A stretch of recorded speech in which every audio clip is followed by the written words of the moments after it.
মনো পুব্বং গমধম্ম মানসেটো মনোময়া মানসাসি প্রসন্নেনা বাচাতি বা কারোতি বা তাতনাং সুখমন্যেতি সায়া ভয়ানপায়িনী।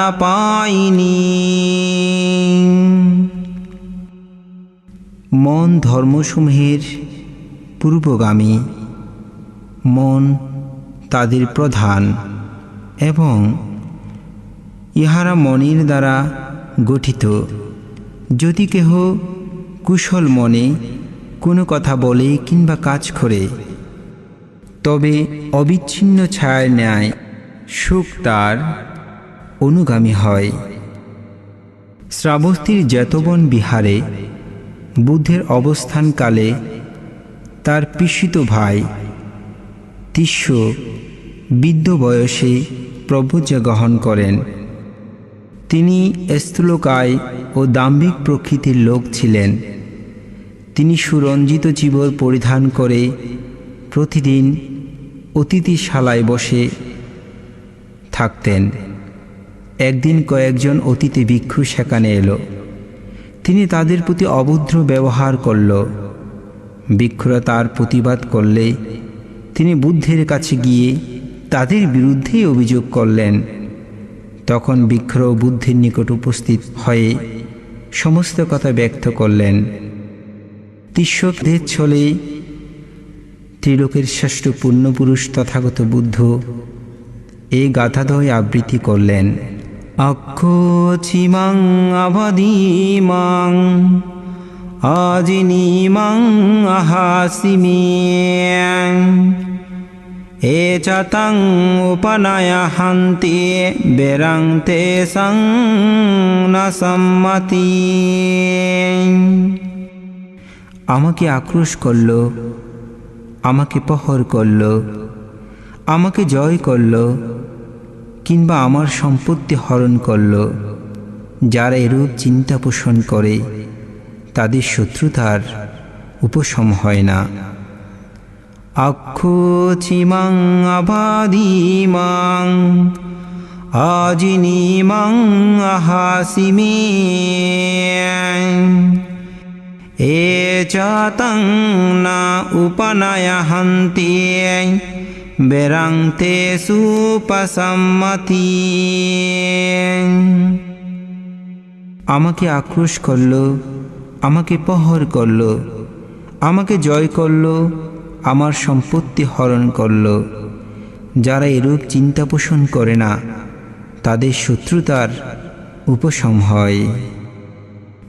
শ্রাবস্তীর এক তরুণ কৃষক মায়ের ঐকান্তিক আগ্রহে অনিচ্ছা সত্ত্বেও বিয়ে করেছিলেন, কিন্তু স্ত্রীর গর্ভে তার কোনো সন্তান সন্ততি হল না।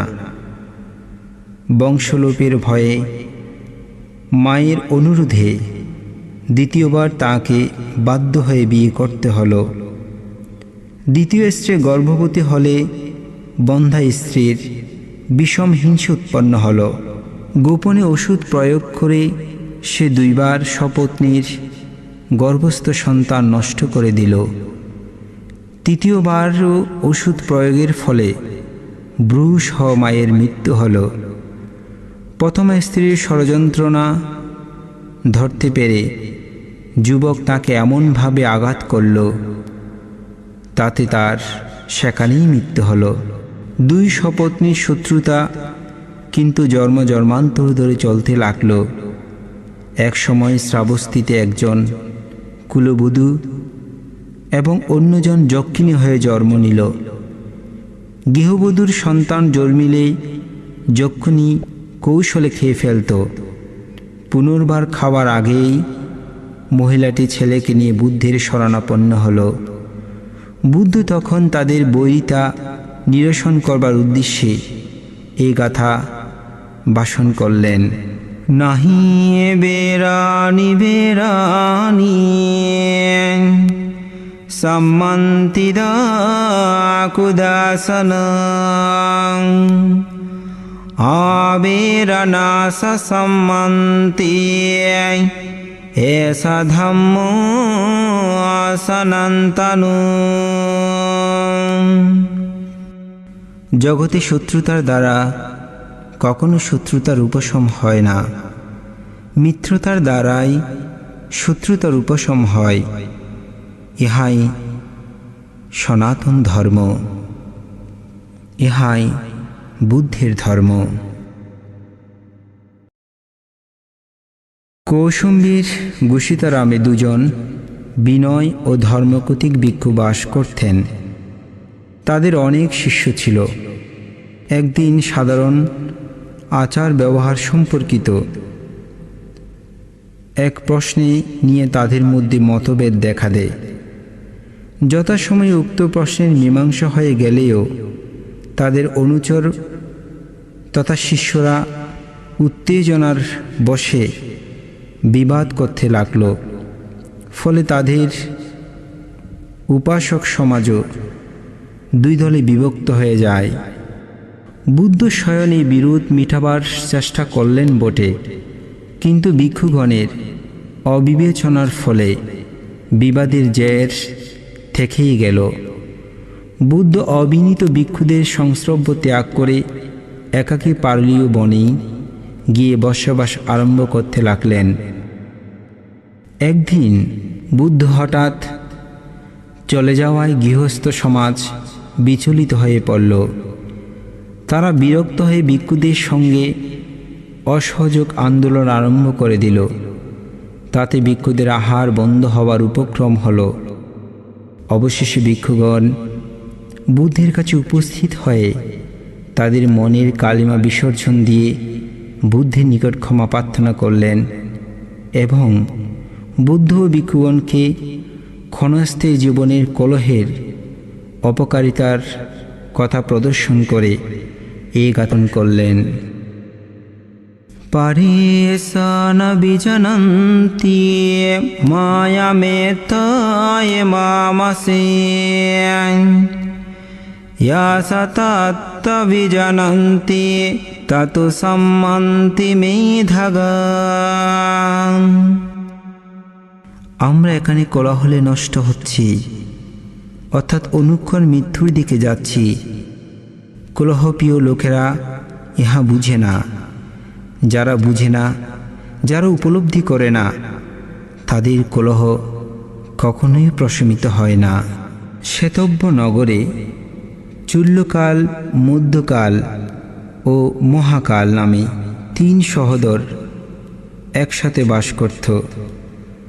জ্যৈষ্ঠ ও কনিষ্ক ভ্রাতা বিদেশ থেকে পণ্যদ্রব্য আমদানি করত, মধ্যভাই তা বিক্রি করত। একদিন শ্রাবস্তীর জৈতবনে বুদ্ধের ধর্ম উপদেশ শুনে মহাকাল অর্থাৎ ছোট ভাই শ্রদ্ধায় এবং চুল্যকাল গতানুগতিকভাবে প্রভুজা গ্রহণ করেন। মহাকাল শ্মশানে গিয়ে ধ্যান কার্যে রত থেকে জীবদেহের অনিত্যতা উপলব্ধি করে মার্গফল লাভ করলেন।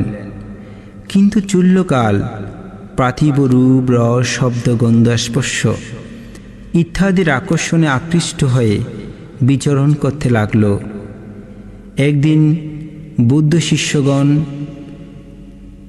নগরে উপস্থিত হলে উক্ত বণিকের ঘরে নিমন্ত্রিত হলেন। কিন্তু গৃহে নিমন্ত্রণে গিয়ে চুল্যকাল পরিজনবর্গের আকর্ষণে পড়ে প্রভুজ্য ত্যাগ করে গৃহী ধর্মে ফিরে যায়। এই উপলক্ষে বুদ্ধ দুটি গাথা ভাষণ করলেন। শুভানুপাসিং বিহারন্তং ইন্দ্রিয়েষু অসংভূতং ভোজনম হি সয়মাত্তায়ং কুসিতং হি নবীর্যং তং বে পসহতি মারো বাতরুকং ভাদুবলং। যে দেহের বাহ্যিক শোভাদর্শী, ইন্দ্রিয়সমূহে অসংযত, ভোজনে মাত্রা জ্ঞানহীন, অলস্যপরায়ণ ও হীনবীর্য, বায়ু দুর্বল বৃক্ষের ন্যায় মার তাকে অভিভূত করে। অশুভানুপাসিং বিহারন্তং ইন্দ্রিয়েষু অসুসংবুধং ভোজনম ইসমাত্তায়ং শ্রদ্ধং আরাধ্যবীর্যং তং বেন্নপসহতি মারো বাতুসলং বা পাব্বতং। যিনি দেহের বাহ্যিক শোভা দর্শনে বিরত অর্থাৎ অশুভ ভাবনায় রত, ইন্দ্রিয়সমূহে সুসংযত, ভোজনে মাত্রা জ্ঞান রাখেন, শ্রদ্ধাবান ও আরাধ্য বীর্য, বায়ুতে অবিচলিত শিলাময় পর্বতের ন্যায় মার তাকে কখনো অভিভূত করতে পারে না। একদা বুদ্ধের শিষ্যগণ ধর্ম প্রচারার্থে রাজগৃহে নগরে পদার্পণ করলেন। সেই সময় দেবদত্ত তথাকার আবাসিক ভিক্ষু ছিলেন। সারিপুত্র মৌস্থবীরের ধর্মদেশনায় প্রসন্ন হয়ে সেই বিহারের অনুরক্ত ভক্তগণ ভিক্ষুদের জন্য একখানা মূল্যবান চিবর দান করলেন। আবাসিক ভিক্ষু হিসেবে দেবদত্তে তা পেলেন। ওই চিবর রঞ্জিত করে তিনি সগর্বে ও মনসুখে বিচরণ করতে লাগলেন। তার এই অশোভন আচরণে লোকেরা তাকে নিন্দা করতে লাগল। রাজহতে একজন ভিক্ষু শ্রাবস্তিতে এসে এই সমস্ত ঘটনায় তথাগত বুদ্ধকে অবহিত করলেন। তখন বুদ্ধ কাষায় বস্ত্র পরিধানের যোগ্যতা ও অযোগ্যতা সম্বন্ধে এই দুটি কথা ভাষণ করলেন। অনিকাসাবকাসাবং ইয়োবাত্তং পারিদাহেসতি আपेतो দামাসাসেনা নাসু কাসাবামারাহাতি।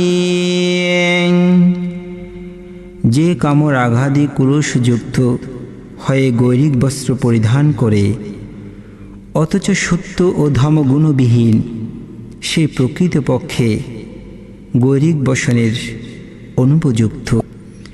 यो सवन्तकसवासा शीलेषु असुसमाहितो उपेतो धामसासेना सवे कसावामाराहति।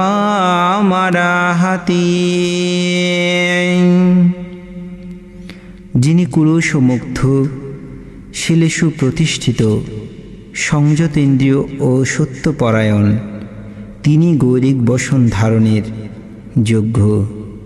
রাজগৃহের নিকটবর্তী দুই গ্রামের উপতিষ্য ও কলিত নামে দুজন ডনাঢ্য ব্রাহ্মণ যুবক পরাশান্তির আশায় ঋষি সঞ্চয়ের শিষ্যত্ব গ্রহণ করেছিলেন। সঞ্চয়ের নিকট নিবৃত্তি পথের যথাযথ সন্ধান না পেয়ে তারা ক্ষুণ্ণ মনে নিবৃত্তিলাভী মহাগুরুর সন্ধানে বের হলেন। একদিন তারা ভিক্ষাচারণরত অর্হৎ অশ্বজিৎ স্থবিরকে দেখতে পেলেন। তার ধীর মন্তর গতি, সুসংযত গমন দর্শন করে উপতিষ্য অত্যন্ত প্রসন্ন হয়ে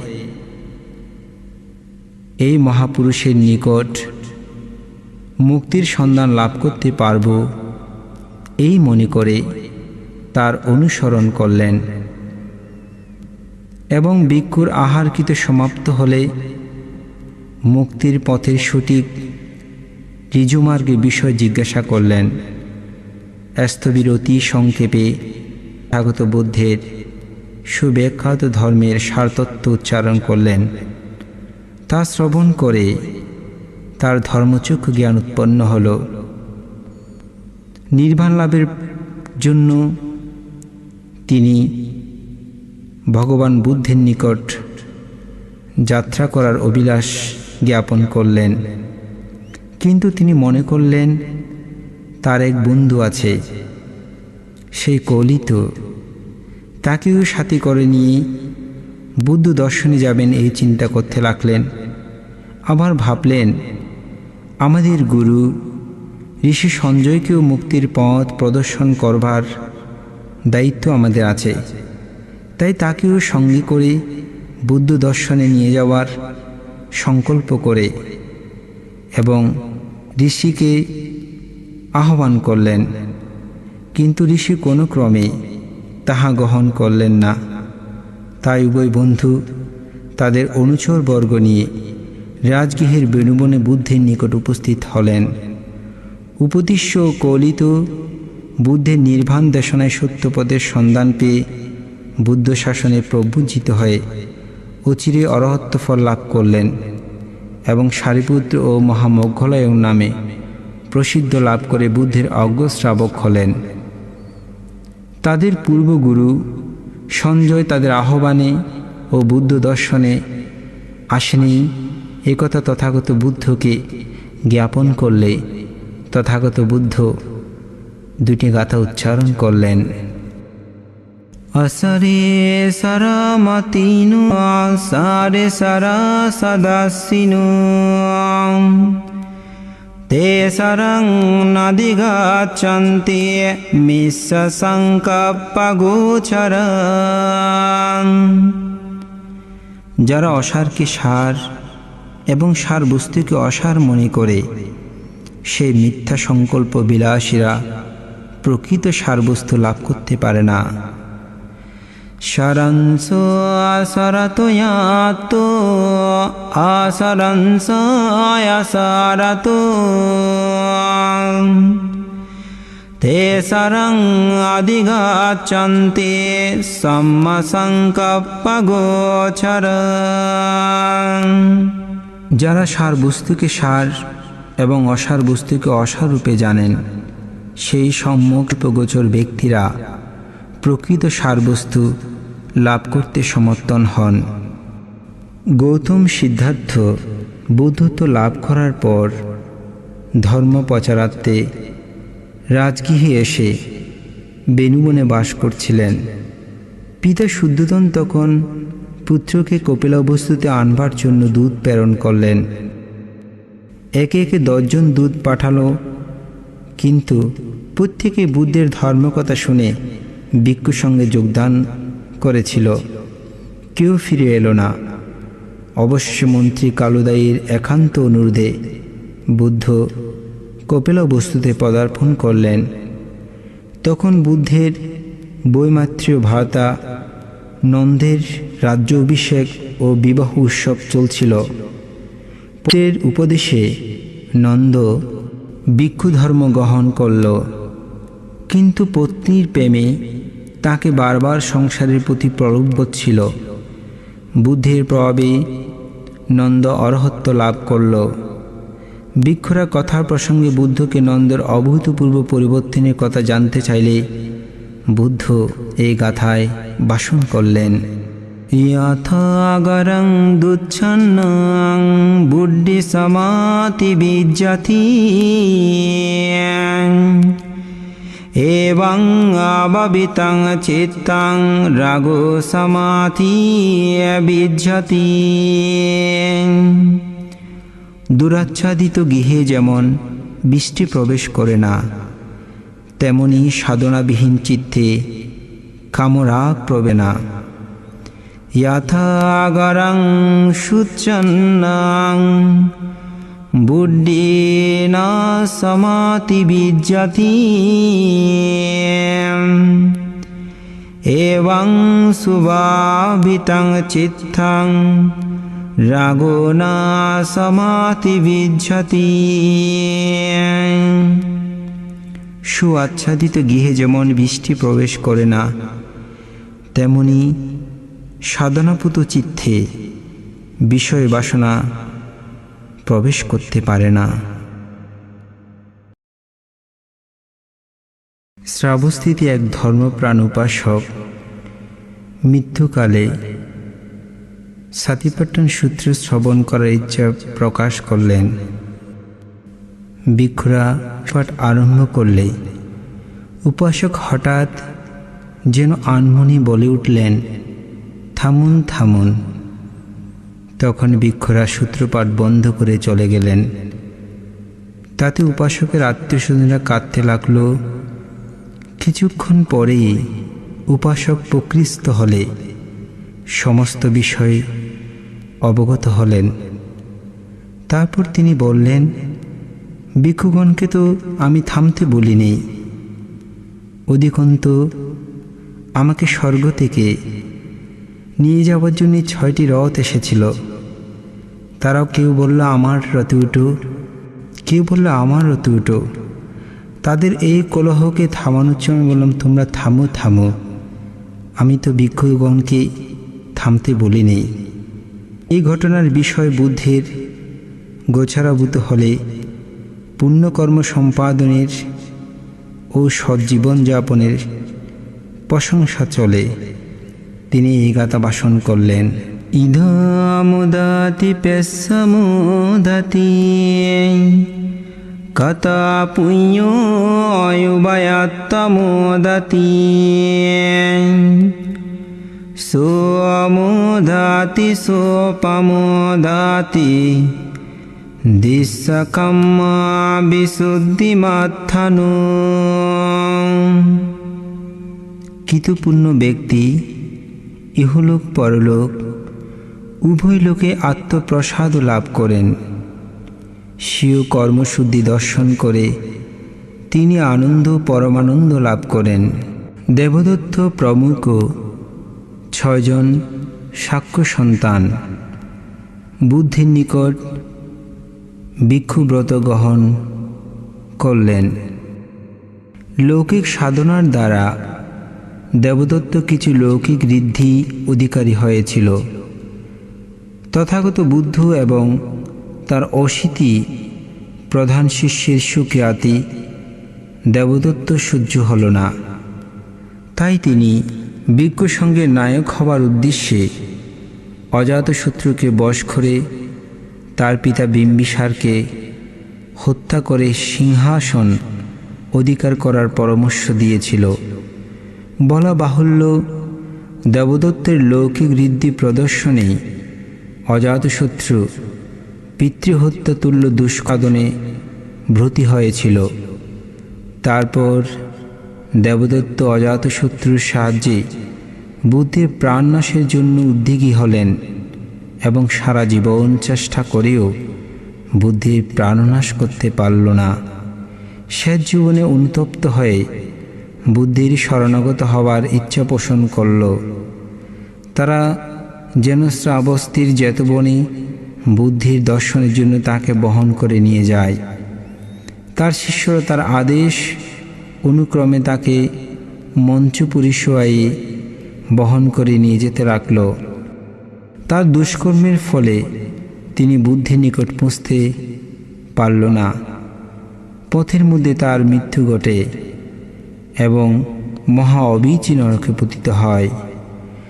আলোচনায় ভিক্ষুগণ দেবদত্তের পারিত্রিক গতি সম্বন্ধে কথা উত্থাপন করলে পাপের প্রায়চিত্ত যে অনিবার্য সেই বিষয়ে বর্ণনাচ্ছলে এই গাথা উচ্চারণ করলেন, ইদা তাপ্পাতি পেশাতাপ্পাতি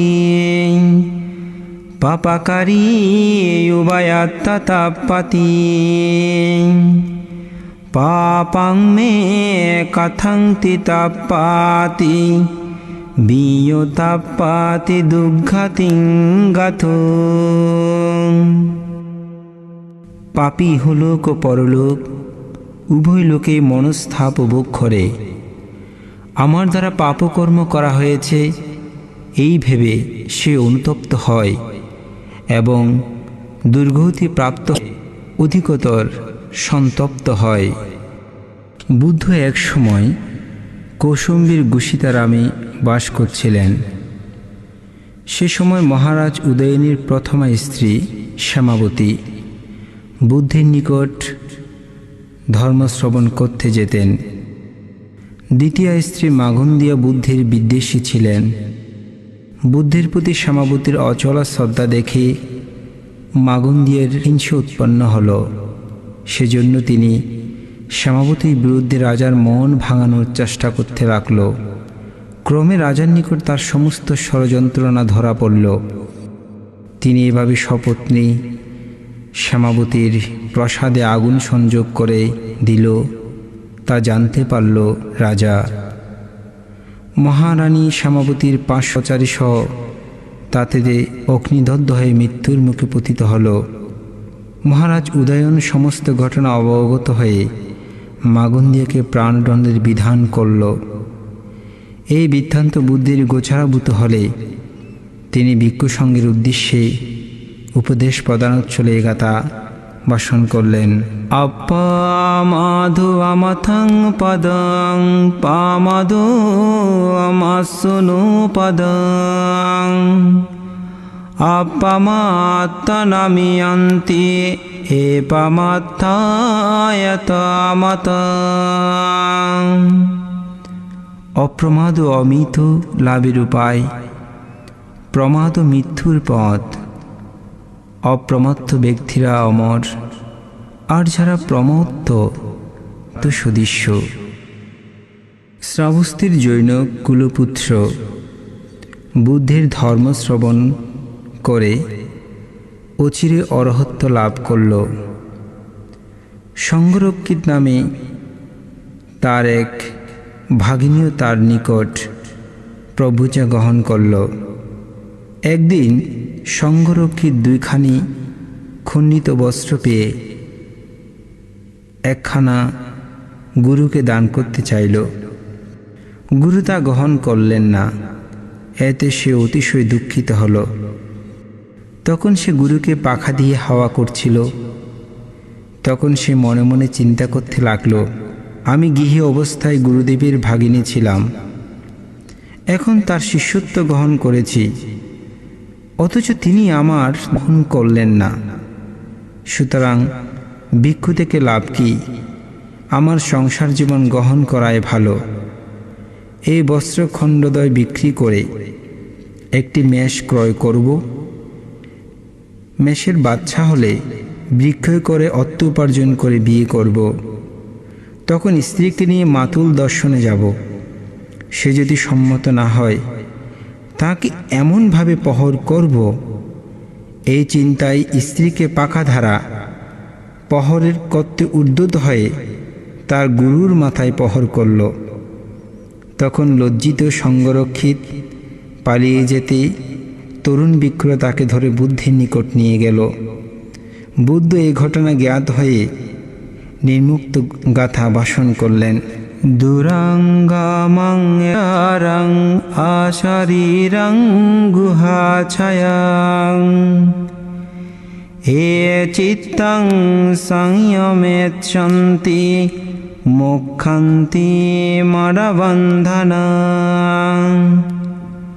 দূরগামী, একাচর, অশরীল ও হৃদয় গুহাশ্রিত চিত্তকে যারা সংযত করেন, তারা মার বন্ধন হতে মুক্ত হন।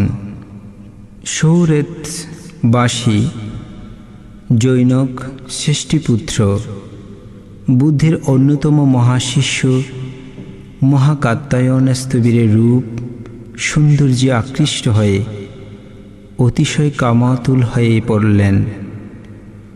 অরহত্যের প্রতি কামচিত্ত পোষণ করে তিনি ভূতি পরে কষ্ট ভোগ করেছিল। পরেই তিনি প্রকৃষ্ট হলে স্থবিরের নিকট ক্ষমা প্রার্থনা করে তার শিষ্যত্ব গ্রহণ করলেন।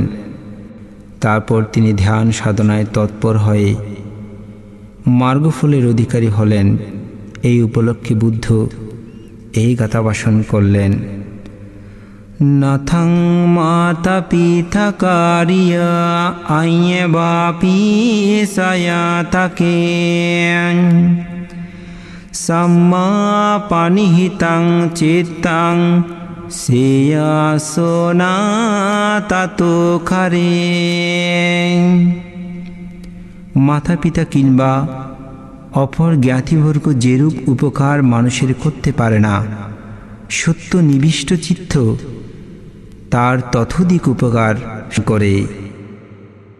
শ্রাবস্তীর কোনো এক ধনবতী মহিলা পাটিক নামক একজন বুদ্ধমত বিরোধী পরিব্রজককে পুত্রবৎসল পালন করত।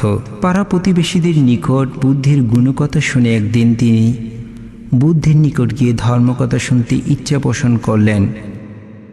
এতে পরিব্রজক বাধা দিল, কিন্তু মহিলা তার বাধা নিষেধ না মেনে ধর্মকথা শুনবার জন্য বুদ্ধকে নিজের গৃহে নিমন্ত্রণ করে নিয়ে এলো। তখন পরিব্রজক সরোষে বুদ্ধ ও মহিলা উপাসিকাকে অকথ্য ভাষায় তিরস্কার করল। ভদ্র মহিলা এই অবাঞ্ছিত ঘটনায় অত্যন্ত মর্মাহত হলেন।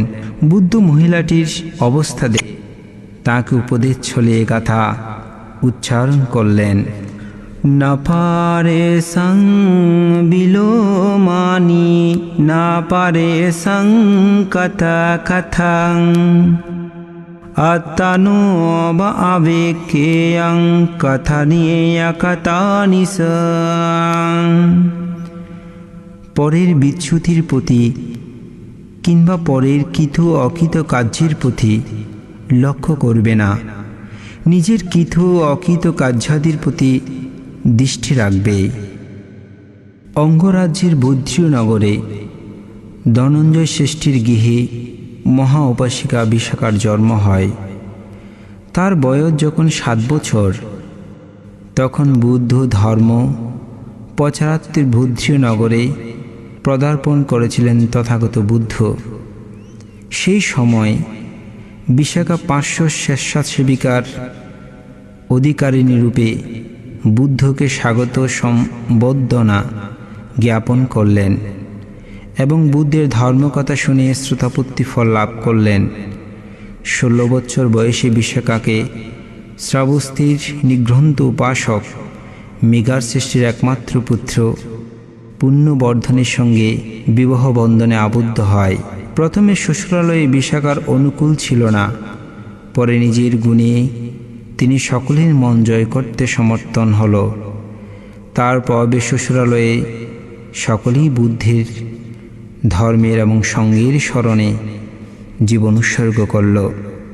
বিশাখা শ্বশুরালয় থেকে বুদ্ধের সেবা পরিচর্যা ও ধর্ম শ্রবণ করে শ্রাবস্তীর মহিষী মহিলারূপে বিখ্যাত হলেন। তিনি শ্রাবস্তীতে অনেক অর্থ ব্যয় করে পূর্বারাম নামে একটি বিহার নির্মাণ করে বুদ্ধ প্রমুখ ভিক্ষু সংঘকে দান করেন। বিহার দান সমাপ্ত করে একদিন তিনি অনুচ্ছর সহ আনন্দগীতি গাচ্ছিলেন। বিক্রেতার আনন্দ উচ্ছ্বাসে বুদ্ধকে এই বিষয়ে জ্ঞাপন করলেন। বুদ্ধ বিশাখার বহু জনহিতকর কার্য দানের ধর্মের প্রশংসা করে তাহাকে তার উপাসিকাদের মধ্যে শ্রেষ্ঠত্ব দান করেন এবং এই গাথা উচ্চারণ করলেন।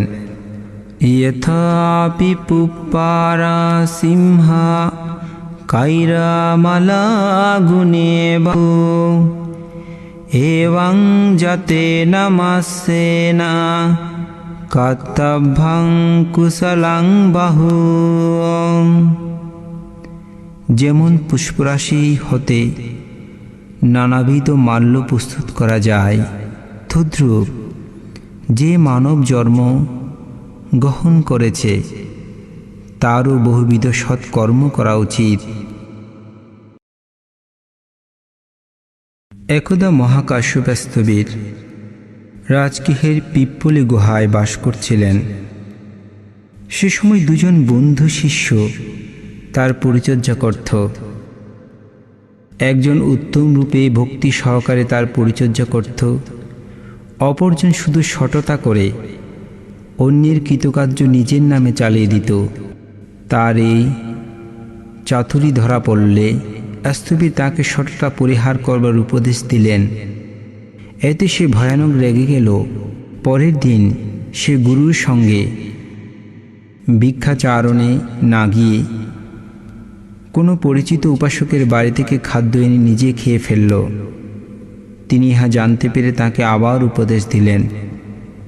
সে আবার অধিকতরভাবে রেগে উঠে গুরুর অনুপস্থিতির সুযোগে সমস্ত জিনিসপত্র নষ্ট করে আশ্রম জ্বালিয়ে পালিয়ে গেল। তখন একজন ভিক্ষু রাজগৃহ হতে বুদ্ধ দর্শনের শ্রাবস্তিতে এসে বুদ্ধের নিকট তা প্রকাশ করলেন। মুরুকের সংসর্গ দুঃখজনক বলে তাঁকে বুদ্ধ উপদেশ ছলে এই গাথা ভাষণ করলেন। সারাং সে নদী গাছেয়া সেয়াং সাদি সমাত্তানু একাচারিয়া ধালহাঙ্কারীরা নাতি ভালে সহায়তা। সংসার যাত্রায় যদি নিজের সদৃশ্য কিংবা উন্নততর সঙ্গী লাভ না হয় তবে দৃঢ়তার সাথে একাকী চলবে, মূর্খের সাথে সহচর্য করবে না। শ্রাবস্তির আনন্দ সৃষ্টি অতিশয় কৃপণ ছিলেন।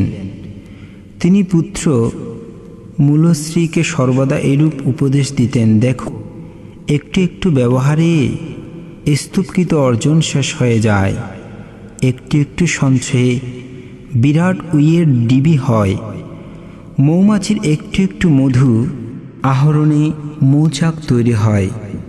পণ্ডিত ব্যক্তি এইসব পর্যবেক্ষণ করে গৃহে বাস করেন। তিনি কাউকে কিছু দিতেন না, নিজেও ভোগ করতেন না।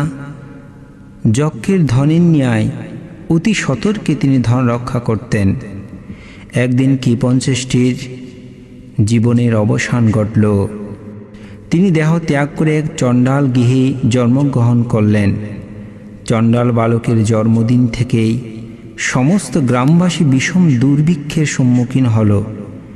গ্রামবাসীর ধারণা হলো যে নবাগত শিশুটি হতভাগা, তার জন্মদিন হতে এই দুর্দশা। জনসাধারণের ভয়ে তার পিতামাতা তাকে ত্যাগ করল। তখন বালকটি হাঁটতে শিখেছিল। সে ভিক্ষা বৃত্তিতে জীবিকা নির্বাহ করতে লাগল। একদিন ভিক্ষা করতে করতে সেই শ্রাবস্তির মূলশ্রী শ্রেষ্ঠী গিয়ে উপস্থিত হল। তখন তার পূর্ব স্মৃতি মনে পড়ল। শ্রেষ্ঠীর পুত্রগণ তাকে প্রহর করল যে যেহেতু সে গৃহে প্রবেশ করে নিজেকে শ্রেষ্ঠত্ব দাবি করছে, তাই পুত্রগণ পিটিয়ে বাড়ি থেকে বের করে দিল। তখন বুদ্ধ বালকটির পূর্বজন্মের কাহিনী বর্ণনা করে ধর্মদেশনায় এই গাথাটি ভাষণ করলেন। পুত্রমাত্তি ধনমাত্তি এত বালো বিহায়াতি আত্মাহি আত্মানুনাত্তি কুত পুত্র কুত ধন। আমার পুত্র আছে, আমার ধন আছে, এরূপ চিন্তা করে অজ্ঞলোক দুঃখ পায়। আপনায় আপনার নহে, পুত্র কিংবা ধন কিরূপে আপন হবে। একদিন দুজন চোর বন্ধু ধর্ম পিপাসু জনগণের সঙ্গে জেতবনে গিয়েছিল। একজন বুদ্ধের ধর্মকথা শুনতে শুনতে শ্রোতাপত্তি ফল লাভ করল, কিন্তু অপরজন ধর্মশ্রবণরত একজন শ্রোতার গাঁট থেকে অর্থাৎ পকেট থেকে কিছু অর্থ নিয়ে নিল।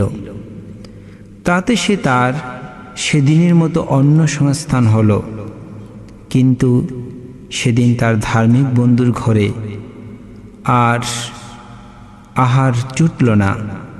তখন চোর ধার্মিক উপাসককে উপহাস করে বলল, বন্ধু, তুমি অতি পণ্ডিতের জন্য আজ অন্ন সংস্থান করতে পারলে না।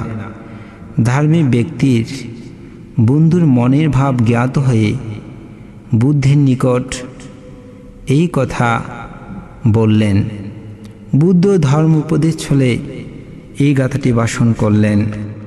ইয়ো ভালো মাইয়াতি বালাং পণ্ডিত বাপিতে নাসু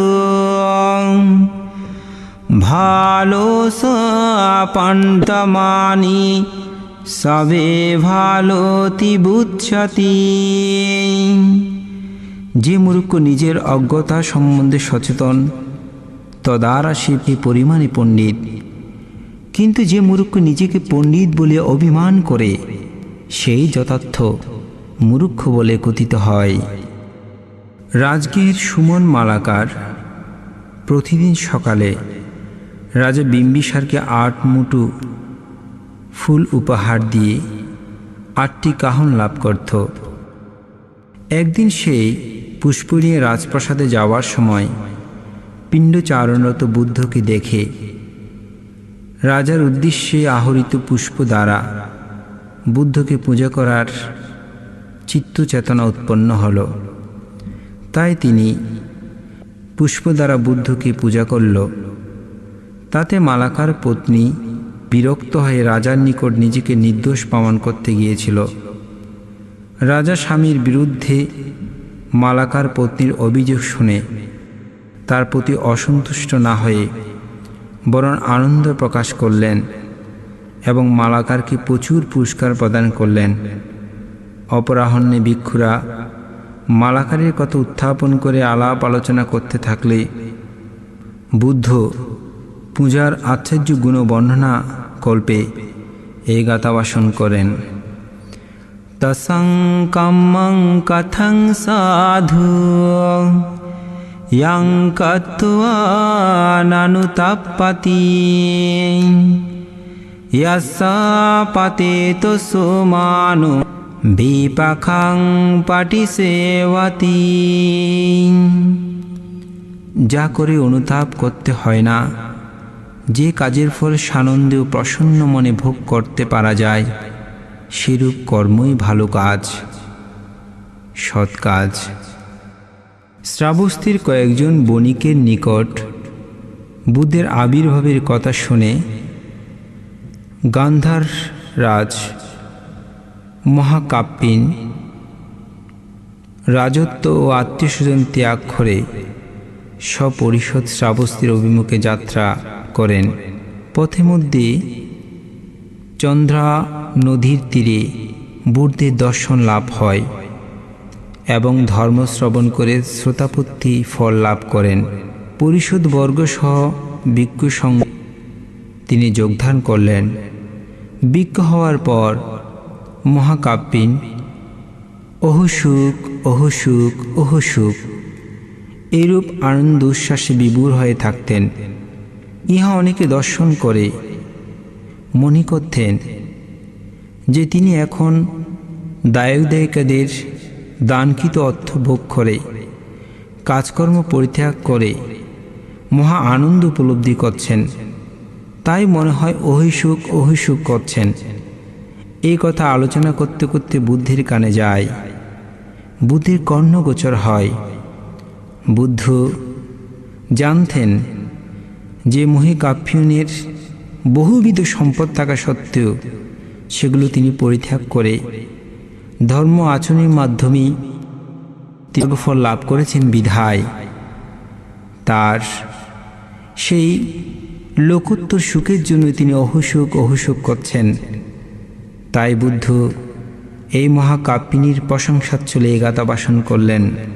ধাম্মাপিতি সুখং সেতি বিপাসান্নেন চেতসা আর্যাপ্যবেদিতে ধাম্মে সদারামিতি পাণ্ডিত। ধর্মপ্রাণ ব্যক্তি প্রসন্ন চিত্তে সুখে বাস করেন। পণ্ডিত ব্যক্তি আর্য উপদিষ্ট ধর্মে সর্বদা রত থাকেন। জগতের সকল প্রাণী সুখী হোক, সকলেই দুঃখ থেকে মুক্তি লাভ করুক। জগতের সকল হৃদয়ে নির্বাণ বীজ উৎপন্ন হোক।